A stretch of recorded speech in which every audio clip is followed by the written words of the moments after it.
મહારાજા સયાજીરાવ ગાયકવાડ ત્રીજાની જન્મજયંતિ નિમિત્તે એક દિવસીય રાષ્ટ્રીય પરિસંવાદનું આયોજન કરવામાં આવ્યું હતું।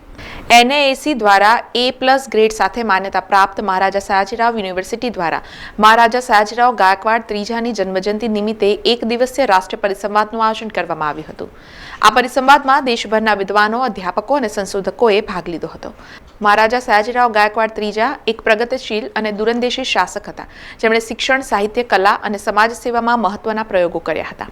પરિસંવાદના મુખ્ય ઉદ્દેશ્યમાં મહારાજના દ્રષ્ટિકોણને આધુનિક સમય સાથે જોડીને ચર્ચા કરવી, તેમના સંશોધનાત્મક કાર્યને નવી દિશા આપવી અને યુવા પેઢીને પ્રેરણા આપવા જેવા વિષયો સામેલ હતા।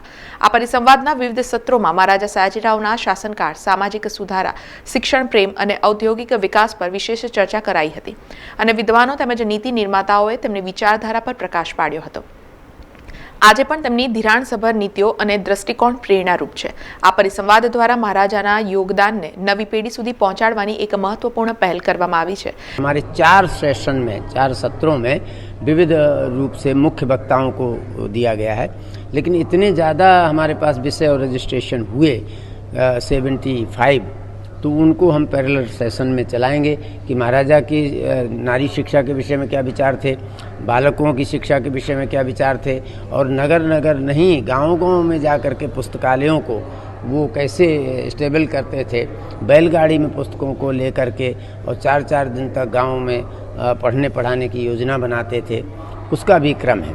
समावेशी शिक्षा क्या है, नारी शिक्षा क्या है, और प्राइमरी शिक्षा उस समय उन्होंने फ्री की थी और प्राइमरी शिक्षा हमेशा मातृभाषा में होनी चाहिए। એટલા માટે એ પહેલાંથી જ એ આપણા શાસનમાં લાગુ કર્યું હતું।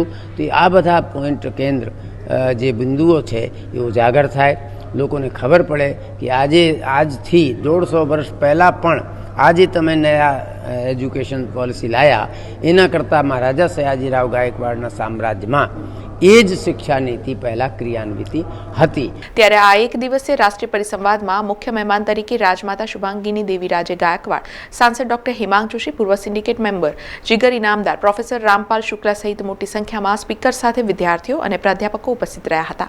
આ પરિસંવાદમાં સાંસદ હેમાંગ જોશી દ્વારા સયાજી નગરીના પ્રતિષ્ઠાન માટે સાંસદ નીતિમાંથી 21 લાખ રૂપિયાનું અનુદાન આપવાની પણ જાહેરાત કરવામાં આવી હતી।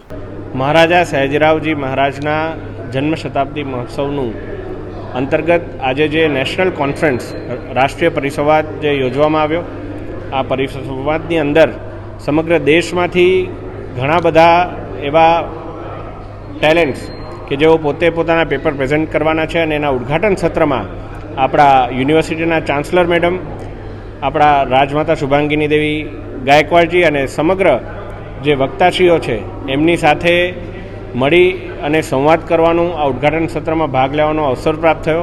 સાથે સાથે સયાજી પ્રતિષ્ઠાન દ્વારા જે પ્રકારે ખૂબ સુંદર કાર્યો કરવામાં આવી રહ્યા છે, મહારાજા સયાજીરાવજીનો વિચાર અને એમની જે કાર્યક્ષમતા હતી એ સમગ્ર દેશમાં ઉજાગર થાય એ માટેના પણ જે પ્રયાસ એમના દ્વારા કરવામાં આવી રહ્યા છે, ત્યારે સયાજી પ્રતિષ્ઠાનમાં વિકાસલક્ષી કાર્યો થાય એ માટે થઈ અને સાંસદ નિધિમાંથી 21 લાખ રૂપિયાનું અનુદાન પણ મહારાજા સાહેબના ચરણોમાં અર્પણ કર્યું છે।